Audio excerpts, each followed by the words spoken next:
¿Vamos bien hasta ahí? Entonces, presentada la ciencia como tal, decimos, bueno, entonces la psicología va a ser una ciencia.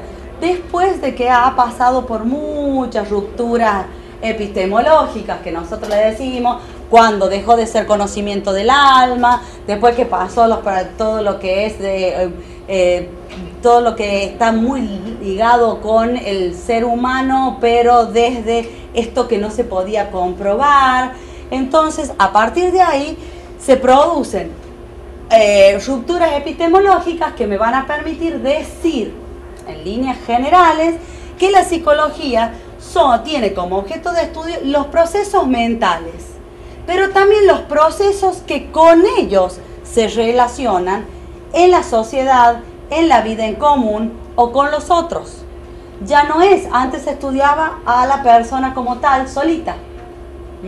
Ahora también se estudian, la psicología analiza los procesos mentales, pero en sí mismo, pero también en su relación con el otro, porque no somos nada si no somos con el otro. Y no podemos, y muchas veces ese otro es el que nos va a influir o nosotros vamos a influir en determinadas acciones, conductas o características, que es lo que la psicología nos va a permitir ver, especialmente desde la ciencia, en las ciencias de la educación, en un ámbito escolar, en un ámbito educativo. Y vaya si lo vemos cómo los chicos se influyen entre sí o se llevan, y ya tenemos las mamás que vienen y que nos dicen, mi hijo no es así. Lo que pasa es que el grupo, o mi hijo no es así, lo que pasa es que esta escuela, o le favorece o no. En una de esas dice, mi hijo no le gustaba estudiar, pero esta escuela lo ayudó, le incentivó para que pueda estudiar. O mi hijo no era así y resulta que esta escuela lo deprime o lo frustran, entonces no quiere estudiar. O el grupo de compañeros no es parecido, entonces o extraña la otra escuela. Entonces muchas veces estamos condicionados, siempre condicionados por el otro. Entonces, en función de esto, de estos procesos que se relacionan con el otro, la psicología tiene áreas, podríamos hablar de grandes áreas, en donde de acuerdo a donde ponemos el acento, porque psicología es muy amplia, entonces vamos a tener áreas que tienen que ver con la clínica, cuando tenemos alguna situación ya problemática que tiene que ver con una patología o una posible patología o una situación en donde es necesario trabajar paciente-terapeuta. Si no tenemos el áreas jurídicas en las que tiene que ver todo aquello que está ligado al derecho. Entonces ahora está muy desarrollado todo lo que tiene que ver con la cámara Gesell, e inclusive hay algunas perspectivas nuevas que ya están bastante desarrolladas, que hablan de la psicología post-mortem. Entonces, para poder analizar, por ejemplo, un suicidio o un asesinato, se estudia toda la trayectoria de esa persona antes. Entonces, para poder determinar por qué llegó a esta situación de suicidio, de accidente, de asesinato o de lo que sea. Entonces, desde ese lado, el derecho está aportando bastantes perspectivas, pero por el otro lado también la psicología le está dando muchos elementos al derecho para poder trabajar sobre esta situación. O las cámaras Gesell, donde trabajan con los chicos, se le hacen entrevistas como un menor, especialmente cuando son más chiquitos, no pueden estar frente a un jurado o frente a un tribunal o ante mucha gente, y tampoco pueden hablar ellos, hay cosas que ven que no las pueden decir.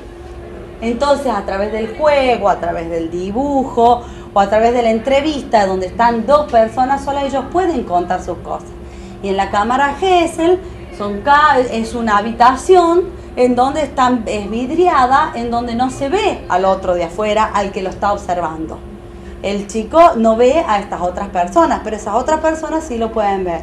Y es muy rico también para poder detectar algunas situaciones que por ahí por la edad o porque no lo saben expresar tal cual como han sido las cosas, no pueden decirlo y pueden aclarar muchas situaciones. Tenemos otra área, es la laboral, que tiene que ver con todos los ámbitos que tienen que ver en trabajo, De eso mucho nos podrá hablar psicología organizacional, por ejemplo, de los ámbitos ideales de trabajo, pero también tiene que ver con la elección vocacional ocupacional, los lugares adecuados. ¿Para qué estoy yo preparada para trabajar? Muchas veces digo, me gusta ser tal cosa, pero yo quizás en ese ámbito, en un ámbito cerrado, yo no puedo estar. Quisiera ser bioquímica, pero los ámbitos cerrados a mí no me da, tengo claustrofobia, por ejemplo. Entonces yo no lo puedo hacer.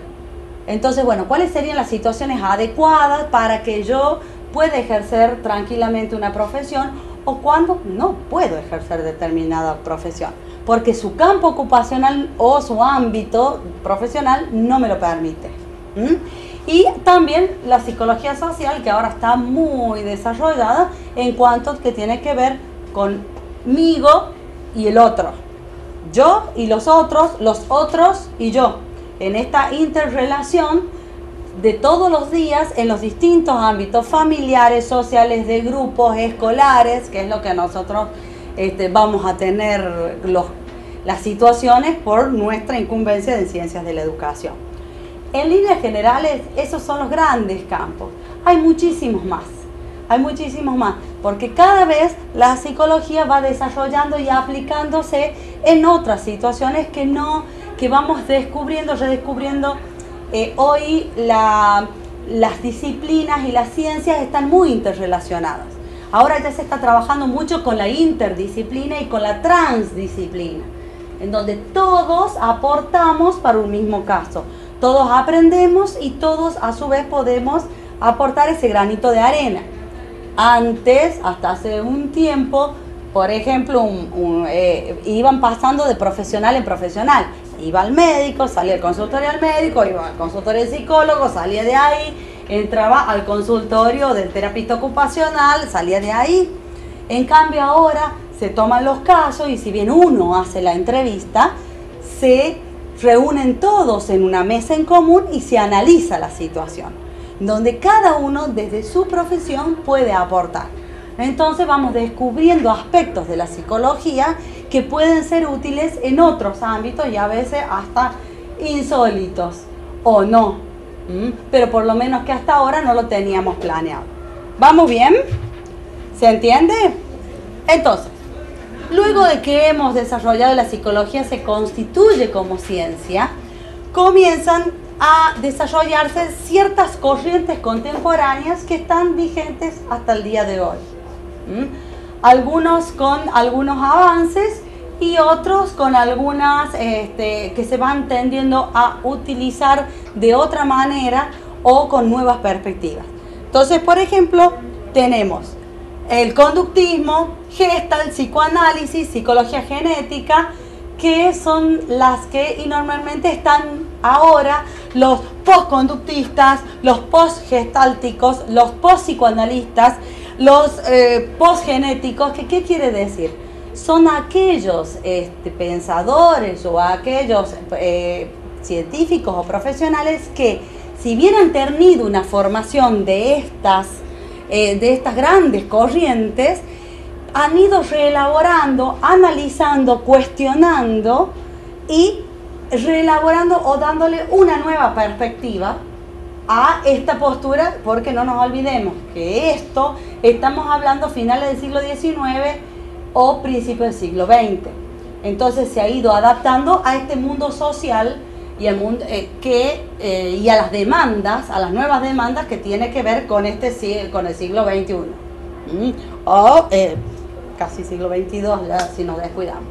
Entonces, habíamos hablado de varias líneas o varias corrientes. En principio, el conductismo. En líneas muy generales, vamos a hacer una presentación de cada uno muy rápido y con algunos conceptos muy básicos que después nos van a permitir poder profundizar, pero que tienen que quedar muy claritos como profesionales para nosotros de la educación, para que no mezclemos las cosas.